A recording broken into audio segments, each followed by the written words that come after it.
Hoy Pagong, pagka-ikli-ikli ng paa mo at napakabagal mo lumakad. Aba, Kuneho, maaaring mabagal ako maglakad. Pero nakakasigurado ako sa'yo, pagdating sa palakasan, matatalo kita. Baka gusto mo magpabilisan tayong umakyat doon sa bundok na iyon. Bukas, pag sikat ang araw, tinatanggap mo ba ang hamon ko? Tinatanggap ko ang hamon mo. Magpapatuloy na sa paglalakad si Pagong, samantala si Kuneho ay nagbago ng daan, papunta sa kanyang mga kaanak.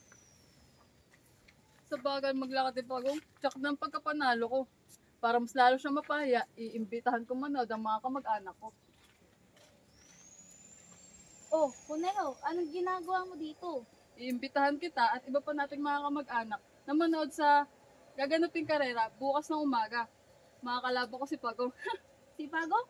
Bakit mo naman hinamon si Pagong? Itiyak na ikaw nang mananalo doon. Hindi ako humamon, siya ang humamon sa akin. Kaya kapag nanalo ako bukas, kutsain yun ang kutsain si Pagong dahil sa bagay yung maglakad. O sige, susuportahan ka namin bukas. Ipahiya mo si Pagong ha. Papahiya ko talaga siya. Hindi pa sumisikat ang araw. Noong dumating sa paanan ng bundok ang maglalaban, maaari ring dumating ang iba't ibang hayop na tuwang-tuwa masaksihan ng paligsahan. Sana magsimula na ang laban, sabik na sabik mo sa magaganap at ang dalian. Nang sumikat na ang araw, pinaghahanda na ng referee ang maglalaban. Pumunta na sa aking tabi ang dalawang manlalaro. Handa ka na ba matalo, Pagong? Ba, pag nakakasigurado kang ikaw na mananalo, Kuneho.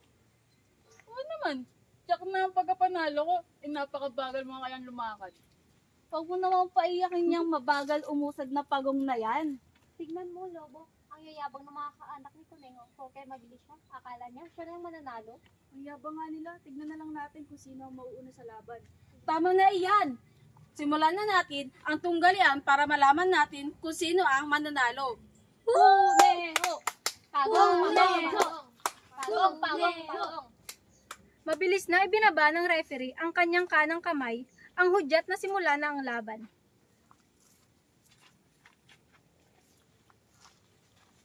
Sabay na gumalaw paakyat ng bundok ang magkalaban. Mabilis na tumalon-talon ang Kuneho, samantala ang Pagong ay mabagal na umuusad. Paano ba yung Pagong? Tsak na ang pagkapanalo ko.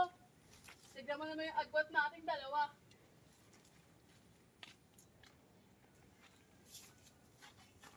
Habang tumatanaw ang Kuneho, sumigaw ang mga kaanak ni Pagong at Kuneho. Go, Pagong! Kaya mo Kaya mo yan! yan, Kuneho! Kuneho, ikaw mananalo!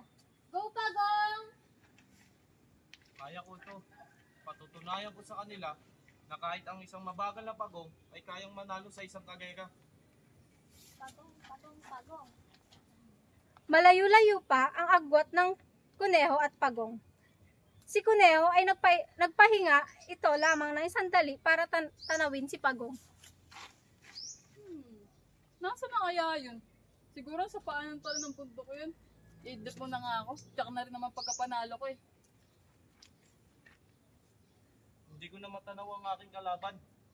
Pero naniniwala ako sa kasabihan na hindi hadlang ang pagiging mabagal para magtagumpay. Kahit mabagal, ibinibigay ni Pagong ang lahat upang unti-unting makapanik sa bundok. Natanaw ni Pagong na natutulog si Kuneho at lalo nitong pinagbutihan na umakyat sa bundok.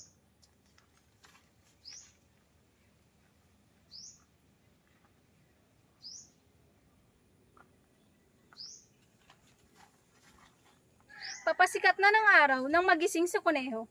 Lumaki ang mata nito nang makita na ilang dipa na lang ang layo ni Pagong sa tuktok ng bundok. Hala! Paano to?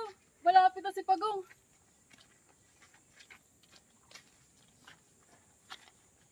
Ngunit, huli na ng lahat sapagkat narating na ni Pagong ang tuktok ng bundok.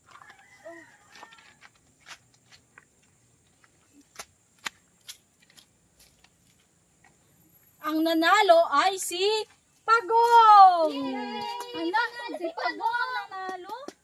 Paano nangyari yun? Galing ni Pagong. Go, Ang galing mo, Pagong! Wow!